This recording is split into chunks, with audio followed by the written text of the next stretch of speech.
Saya waktu itu hanya gini, aku keluar negeri karena mamiku meninggal. Aku menyesal yang dalam. Kenapa aku kok aku jauh dari mami. Aku jarang ke Malang pulang. Beliau tiba-tiba meninggal, aku ada di luar kota. Jadi waktu aku pulang ke Malang, mami itu udah tidak sadar lagi. Dan aku cuman berdoa, mami cuman begini aja nih tangannya. Oh, mami tahu kalau aku datang gitu. Jadi aku waktu itu aku berpikir aku punya uang ya walaupun nggak banyak. Tapi kok aku kehilangan mami. Sementara mami itu, dia sebagai penasehat aku, manajer aku, wardrobe aku, arsiparis aku dan sebagainya. Dia yang membentuk aku, kamu harus fokus, kamu harus begini, harus begini, harus begini. Jadi aku kehilangan sosok itu sakit sekali. Jadi aku waktu itu sempat berpikiran gini ya, berpikiran yang dadakan aja. Gue punya uang percuma nih, punya duit tapi kehilangan ibu. Tapi itu waktu itu aja, sebenarnya kan tidak ada orang hidup tanpa uang gitu ya. Tapi uang kan bukan segalanya. Jadi aku pergi ke luar negeri, mendekam di hotel 2 bulan baru aku keluar. Ya itu deh. Kalau mengulang cerita-cerita itu aku jadi jadi itu. Tapi ya memang inilah yang aku jalani dalam hidupku.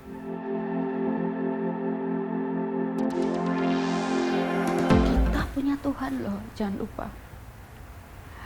Kita punya Tuhan. Dan aku bukan terlalu agamis banget. Cuman setiap aku melangkah, sebelum melangkah bahkan, itu aku berdoa minta penyertaan Tuhan. Dan aku terbiasa dari kecil memang puasa Senin Kemis ya. Untuk apa? Untuk kesehatan dan untuk menguasai emosi, jangan gampang marah dan sebagainya. Dan aku selalu berpegang, Tuhan, apakah aku bisa kerja ini? Apakah aku boleh ini? Tuhan, kabulkan doaku yang ini. Aku selalu itu berpegang sama Tuhan. Jadi aku mohon, karena aku di Jakarta itu nggak ada siapa-siapa. Aku mohon Tuhan, jagalah aku. Aku percaya aku melangkah dengan tanda tanya. Tetapi aku percaya Tuhan itu ada di belakang aku. Tuhan ada mendorong aku, Tuhan ada menopang aku dari belakang. Itu yang buat aku jadi kuat. Ya tentu ada, setiap orang juga punya pengalaman itu. Dan aku selalu membawa segala sesuatu dalam doa.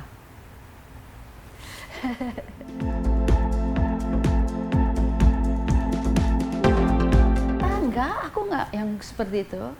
Aku cuman begini, kalau misalnya waktu tuh yang seperti aku mau menikah nggak jadi, oh Tuhan terima kasih Tuhan, apa jadinya? Aku nggak mengeluh dan tidak pernah protes sama Tuhan, nggak pernah.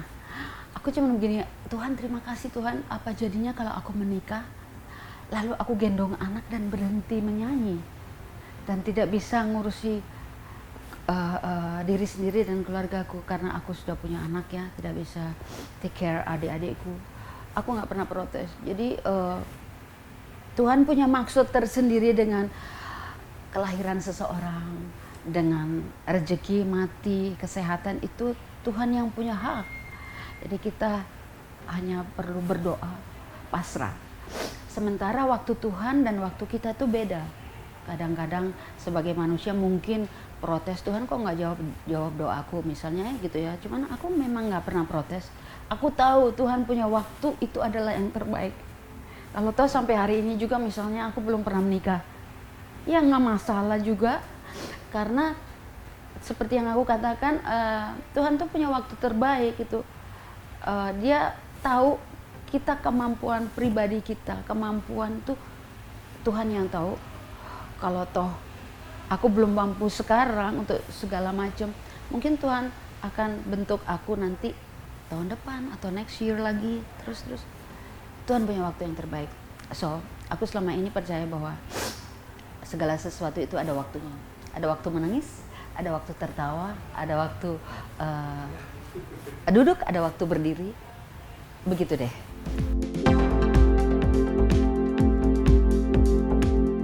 Saya 65 tahun. Energik itu datangnya dari kita sendiri. Kita yang harus menciptakan itu sendiri. Gimana ya? Aku setiap bangun, aku bangunku tidak tentu. Tetapi aku selalu bangun berdoa untuk pagi hari itu untuk berdoa. Sebelum terang banget itu aku berdoa dulu. Aku berusaha mencari suara-suara. Apa yang aku tangkap, suara burung kah? Suara angin kenceng kah? Atau suara binatang-binatang apakah gitu. Aku tangkap itu, misalnya suara burung ya, pagi-pagi. Aku tangkap itu, langsung aku bersyukur bahwa, oh terima kasih Tuhan, aku bangun pagi hari ini dan mendapatkan suara itu. Suara itu aku simpen seharian. Terima kasih Tuhan, terima kasih Tuhan. Dan aku dapatnya setiap pagi itu beda-beda.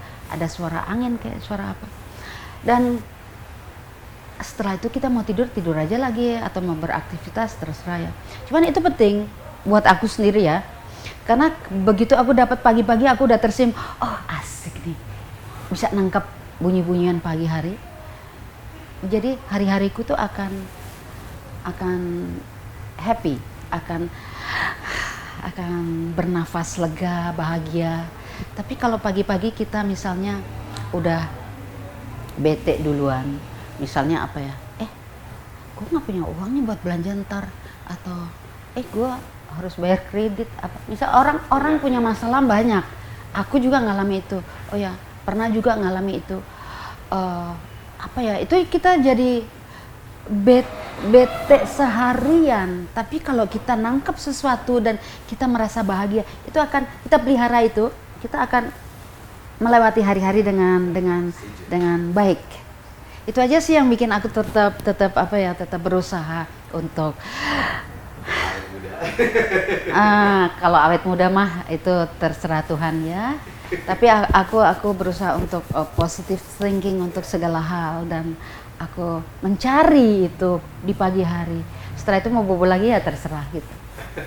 Itu aja sih yang bikin aku selalu kuat dan melewati hari-hariku dengan sebisa mungkin dengan baik. Masalah ada aja sih sebenarnya, nggak ada manusia tanpa masalah, tapi tergantung kembali lagi ke kita sendiri lagi. Kalau aku lebih segala sesuatu ada waktunya, dan aku ingin menularkan spirit tanpa batas ini, spirit tanpa batas, virus ini aku ingin tularkan buat generasi Z sekarang, agar tidak gampang putus asa, percaya pada diri sendiri dan pada Tuhan, bahwa segala sesuatu itu ada waktunya. Anak zaman sekarang itu apa-apa tinggal klik loh. Kalau dia punya cita-cita tidak berhasil, itu aku rasa sayang banget. Beda dengan generasi aku dulu, apa-apa tuh susah gitu loh. Makanya generasi Z, yes.